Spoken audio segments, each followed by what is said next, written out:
You're listening to the Final Say Radio Show, a Rappaport Media production, with your host Brett Rappaport and co-host John Rappaport.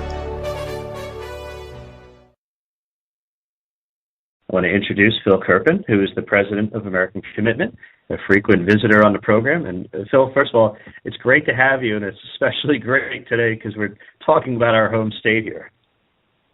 Hey, great to be with you. I've read through all of your thoughtful comments that you've written up here with regards to Senator Bob Menendez and this, I guess we can call it a scandal, but the imminent indictment for corruption and obstruction of justice charges, amongst other things. This is really unbelievable. Now, let me just say, I know you've been covering this since any information's come out on it. So, great for you for the work that you've continued to do. And we certainly want to support you and American Commitment in signing on to this petition.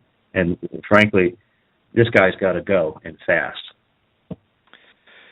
Yeah, I think that's right. I mean, I think that people who were sort of surprised by that CNN news were surprised because they haven't been paying attention, because there hasn't been a whole lot of coverage. But this has been an ongoing investigation for years. It's actually taken a lot longer than it should have, in my judgment. And just the facts that we know of from the public information are pretty damaging. And even if somehow he escapes criminal conviction or a plea deal or whatever, I mean, it's clearly unethical behavior at the very least, and he's clearly been compromised. And I think it's a real scandal that even after most of this was known, he remained the chairman of the Senate Foreign Relations Committee for a year and a half, and he still is the top Democrat as the ranking member on that committee. That's very disturbing that somebody who's been compromised in this way remains the top Democrat on that committee. And I think that the reason that has happened, it makes more sense now that more recent information has come out. The reason that happened is the only one who can ask him to step aside from being the top Democrat on that committee is Harry Reid, the Democratic leader. And now we know he was in the room when Melgen asked Sebelius to stop investigating his big campaign donor and buddy for Medicare fraud. And not only was Harry Reid in the room, but the room was Harry Reid's office in the U.S. Capitol. And so I think the reason that Menendez has survived so long is that Harry Reid couldn't rock the boat, as it were, for fear of how he's implicated in this. And, it's going to be interesting, I think, to see if this becomes a major issue for Reid in his own re-election next year. Yeah, absolutely, and I agree with you. And just for the information you've provided here, in 2012, Melgen donated $103,500 to the New Jersey political committees to help Menendez get reelected, but he also sent $700,000 through his company, Vitreoretinal Consultants, to Harry Reid's super PAC. I mean, you draw the lines; they're there. I mean, this is it's already been highlighted for us. Yeah, well, I'm wondering, why doesn't Harry Reid's super PAC give that money back to the U.S. Treasury? I mean, in 2012, the year that Melgen gave the $700,000 to the super PAC, that's the year he billed Medicare $21 million. He was the number one Medicare billing doctor in the entire country, and there are over 800,000 doctors who participate in Medicare. He billed Medicare $21 million in that 1 year. Medicare claims he overbilled by $8.9 million, which is interesting. I suspect it was probably more than that, but he could have been off the hook just by giving back the $8.9 million out of the 21, but he refused. He brought in Menendez and Reid and all the rest of it. But I mean, if a guy rips off Medicare for $9 million in a year and he gives $700,000 to a super PAC, shouldn't that super PAC give that money back to taxpayers, give it back to the U.S. Treasury? Because as of right now, Harry Reid and the other Democrats who get money from his super PAC, they're all benefiting from what sure looks like it was money stolen from Medicare. It sure seems like pay to play for me.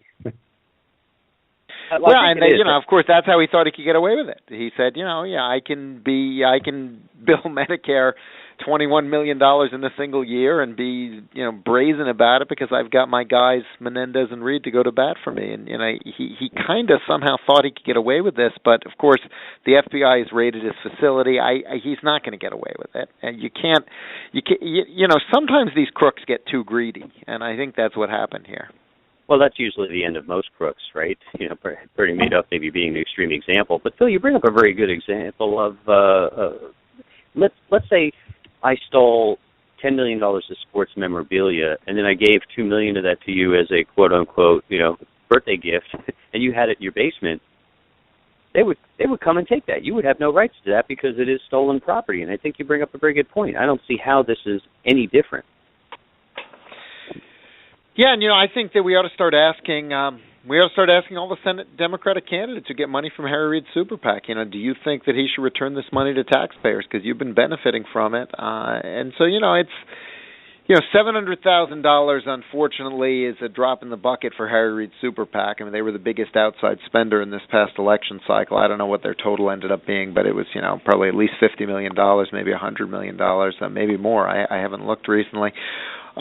But $700,000 is still a lot of money, especially when it's stolen from taxpayers. And, I really think it's a no-brainer that he should give that money back. But I haven't seen anyone other than me calling for that yet. So, one of the things that's happened here over the past week is this big story that Menendez is probably going to be indicted soon came out last Friday, so it's been a week. But what's kind of happened in the week in between is it got knocked right off the pages by the whole Hillary Clinton situation. And, I think the timing ended up being really good for Menendez and Reid. They've gotten very little scrutiny on this so far, just based on kind of where it fell out in the news cycle. Well, I think you're right. This strikes me, there's two very important things here that come to mind, and I want to get your opinion on both. One is, you have heard so much endless banter with a lot of support from mainstream media about the inherent nature and corruption to the Republican benefit of the Citizens United decision. And at the same time, you don't have to but wake up any one morning and turn the pages of your newspaper to see the inherent corruption within the political system on both ends, but very, very significantly on the Democratic side of the aisle. And when I look at the way this politics works, the game itself is clearly a game of influence peddling with what I'll call gray fuzzy rules. But it seems to me that one of the problems we have is so many of the leaders, the people who you have so much evidence that points to guilt. Let's just call it in spirit or morally, if not actually illegal. But it's almost like it has its own tenure system. When as you point out, Menendez is a leader, Harry, of course, is a leader, and the people at the highest levels seem to have their hand the deepest in the cookie jar. And just like tenure in the school system, it seems like once they're in there, it's virtually impossible to get them out for wrongdoing other than actually the voters voting them out. But because of the senior positions, voters usually don't want to vote them out because they who want to get rid of their congressman or their senator who has so much clout and control. Yeah, I think there's a lot to that. And, the other thing which you see in both parties, but much more on the Democratic side, is a lot of the money that gets funneled into politics by these unsavory characters comes from taxpayers in the first place. And, of course, in the case of Melgen, it was stolen from taxpayers in a Medicare fraud scheme, but a lot of times it's willingly given by politicians to taxpayers in the form of, special government favors, giveaways, grants, contracts, and so forth, and then they turn around and give it right back to the politicians to help them get elected and reelected and take them on trips and so forth. And so while in this case I think it pretty clearly was criminal, a lot of times people do what amounts to the same thing, and it's legal because the money that they give to their private sector buddy to give back to them, they actually pass laws or regulations or whatever, and they give it to them above board instead of involving a fraud scheme. And so that is quite common. I mean, this is how this is how the whole sort of union racket, of course, works. The government sector unions is they sign these huge contracts with these guys, and then they turn around and give a big piece of it back in political spending. Or you just look at who makes up the corporate boards or boards of other types of organizations. It's all like who you know and the relationships and who pays what. It is troubling. I'm just looking at this billing for Melgen, and he would have had to bill, if he worked every single day, $76,000 plus a day for Medicare. I don't know how many patients he sees, but I mean, that's got to catch your eye, and it obviously did. But I mean, that's just like flagrant, really. Yeah, I mean, this is pretty blatant. And so that part, but then when there's two things I want to get into with the information that you sent to us. The first is the pattern of flights and the relationship that Senator Menendez has with this doctor. Now, I've read the reports or articles, even in the New York Times too, that they've had this long-term relationship, and you could say, oh, okay, it makes sense that these guys would, they're friends and they get together. However, does it make sense? One guy invests in a worthless company in the Dominican Republic, and is now trying to work his way into contracts worth $500 million. And by the way, who's helping him on that? The staff and the senator. And is Harry Reid involved in that as well? I mean, so there's so many other factors that, and along with the flight reimbursements and things of that nature, this isn't just like a one-time thing. There's a lot here, and I think there's a pattern of facts over a long period of time. Yeah, the port security contract is interesting. First of all, this guy Melgen is an eye doctor. Now, eye doctors make a nice living, but I've never heard of an eye doctor other than this guy who owns private jets and luxury resorts and all the other stuff that and is billing Medicare $20 million a year. And so his whole sort of lifestyle kind of tells you that this guy's not on the up and up. Okay, the amount of money he's got, everything else. This guy is the kind of guy who works scams left and right. And this port security thing is amazing because basically there was a company that had a defunct contract with the Dominican Republic to scan the cargo coming in and out of Dominican ports. And the government was not honoring the contract. It was defunct. And so it's basically worthless. I mean, what's the value of a contract that's defunct? It's pretty close to zero. So this guy Melgen comes in and buys this contract. And I don't know what he paid for it, but I can't imagine he paid much for a defunct contract. And then suddenly Menendez is writing all these letters and having hearings and pressuring the Commerce Department to pressure the Dominican government and pressuring the Dominican government directly himself and saying, you need to start honoring this contract. Well, why, first of all, why does he care, other than the fact that his buddy just bought this defunct contract? I don't know why he would suddenly care about it. But second, what does an eye doctor from Florida, from Palm Beach, have anything to do with port security? What does he know about scanning cargo in ports? The guy's an eye doctor. And it turns out that the guy that he hired to run the operations, to run the company, was a 20-year Menendez staffer, Pedro Permoy.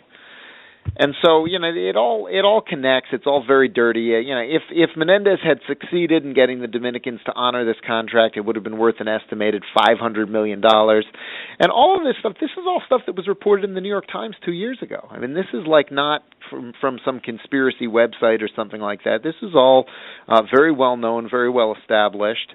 And yet the wheels of justice have just been turning very, very slowly. And in fact, the latest hang-up in the prosecution are that Menendez staffers are asserting that they are constitutionally protected from testifying about all of this because of the speech and debate clause of the Constitution, which is supposed to protect members of Congress from being able to openly engage in speech and debate about policies. I don't know how that could possibly allow staffers to avoid testifying about corruption, but that is the legal strategy that they've adopted. So we're speaking with Phil Kerpen, the president of American Commitment. And Phil, I want to just point out to our listeners, particularly those who are not familiar with your organization, you have 9 sort of areas of focus that you have right now.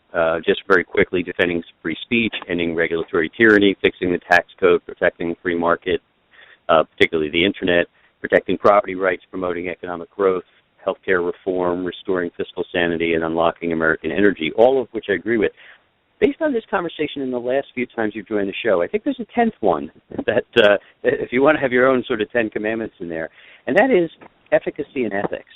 Because when you look at the entirety of this conversation, and again, almost every other one we've had when you're on the show, there's 2 problems we have here. One is we have all these organizations that are entirely inefficient. The fraud, the waste, the abuse is horrific. but nobody is ever held responsible. Just watching the Hillary email scandal, the Bob Menendez scandal, all of this, you scratch your head and you say, is there any level of mediocrity that is not beneath contempt, and yet nobody ever seems to pay a price for any of their failings or misgivings, whether it's on purpose or whether it's just due to ineptness. I think, everyone always wants to chalk everything up to ineptness. I think that most of the time these people know what they're doing, much more often than not. I mean, I don't think that you get to these prominent positions by stumbling through unaware of what's going on. And so when politicians claim not to know, when Hillary Clinton is saying, I just thought it was more convenient, I know that the press always takes this stuff at face value and reports it as if it could be. I don't buy it. I think that at this level of the game, almost all of these decisions are made consciously, and that's why I'm a lot less forgiving about this stuff, I think, than some people. Well, I tend to agree, which is why I said not just efficacy but ethics as well. Because how many people do you know who will use the word idiot as a descriptor of Barack Obama? And I always tell them, if you think he's an idiot, you're the idiot, because that's why he's wreaking so much havoc, because people assume it's stupidity. It's not stupidity. He has a very defined plan. So if we agree on that premise, then going back to how do you punish people when they don't do this right, I wanted to give you an opportunity to talk a little bit about what happens when people go to www.buybob.com and why they should go there. Yeah, we're doing we're doing a petition calling for Menendez to resign from the Senate, and I don't think that he's capable of effectively representing the people of New Jersey, and I certainly don't think he's capable of being one of the top senators for national security. He's still the top Democrat on the Foreign Relations Committee, despite the fact that he's compromised. He's under criminal investigation. He could be indicted any day. The administration can continue to drop big news in the case to try to back him off or discredit him. He can't be effective at his job, and so we're calling for him to resign. And it's a two-step thing. If you go to buybob.com, the first step is just signing on to the petition, and if you want, you can put any public comments there. But then the next page will actually allow you to write a letter that we'll deliver directly to his office. And so if you have any thoughts or comments that you want to share with him, that form will be submitted to his office, and we're trying to get some pressure on him. Well, while Brett wraps up with you, I'm going to be filling out the petition. Phil, I don't think I ever told you this, but for years I had sent letters and emails, the same type that you're talking about, probably some through you or the organizations you've been affiliated with, and never, I'd always get like a form letter back, but one day I got a call from his office for someone after hours that said, we have a whole pile here and we've taken the time aside to discuss all these issues with you. Guy spent almost 2.5 hours on the phone with me. We agreed on only one thing, and that was to support the veteran administration for providing the proper health care to our veterans. That was it. It is an effective tool, and I mention it because I did eventually get that call. I mean, that was significant. I didn't get any net result from that, but they had to respond. And when you get thousands or hundreds of thousands of people, and hopefully millions, to act in this way to not just this senator, but any senator or member of Congress that should receive a letter from us, there is an impact there, Phil, and that's exactly why you have this organization. So, again, I will fill it out, too, and I hope many of others do. And at this time, we have a good result. Well, I appreciate that. We always, if you go to the Action Center on our website, we always have a bunch of these letter-writing campaigns going on at any given time. And the other one we've really been pressing, I've talked about on the show before, is trying to get Congress to step in on this FCC order to regulate the Internet. But, one of the things we really take seriously is if you fill something out on our site that's supposed to be a letter to somebody, it will be delivered. We never just do it for data collection purposes, which, a lot of groups do. If we ask you to contact someone or to do something, we make sure that the website is set up correctly so that it really does get delivered. Yeah, absolutely. Phil, just this last leaving mark, I prepare tax returns. It's how I mostly pay the bills. And I got to tell you, the Affordable Care Act has created some nightmares that are going to start getting talked about more and more. It's here. It's a major problem. It's costing accountants a lot of money, and it's costing the low-income earners and low-wage earners a lot more to have returns prepared because of the complexities of the ACA and all the problems associated with, which, by the way, they're not getting fixed. Well, I think a lot of people are still waiting for those corrected forms, so they can't even file yet. It's after they sent out all those incorrect, healthcare forms. Yeah, well, I mean, we file everything, but I mean, it's crazy because people are either getting penalties. Did any of your clients get that message from healthcare.gov saying we sent you the wrong form, stand by for the right one?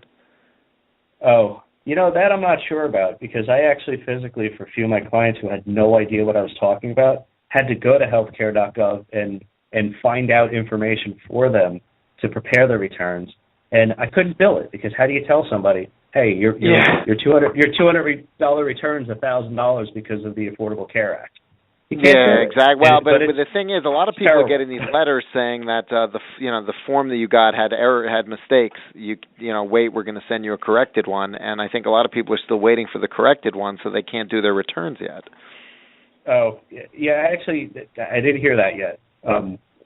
But again, I guess I've seen a few articles clients about that, so people are definitely getting those letters, which is like amazing. I'm not surprised. Well, look, there's. Oh, by the way, there are things that don't calculate correctly in the software, probably related, and we're just figuring it out. But it's a shame because now H&R Block's going to have to charge $500 for a basic return to be able to stay in business. Thank you, Barack Obama. Anyway, Phil, it's always a pleasure. Please share your website so everyone can go and not only participate in that, but to follow everything else you guys are working on. Yeah, it's AmericanCommitment.org. Excellent. Phil Kerpen, thank you as always. We look forward to having you again soon. Keep up the great effort, my friend. All right, thanks. Bye. All right, take care.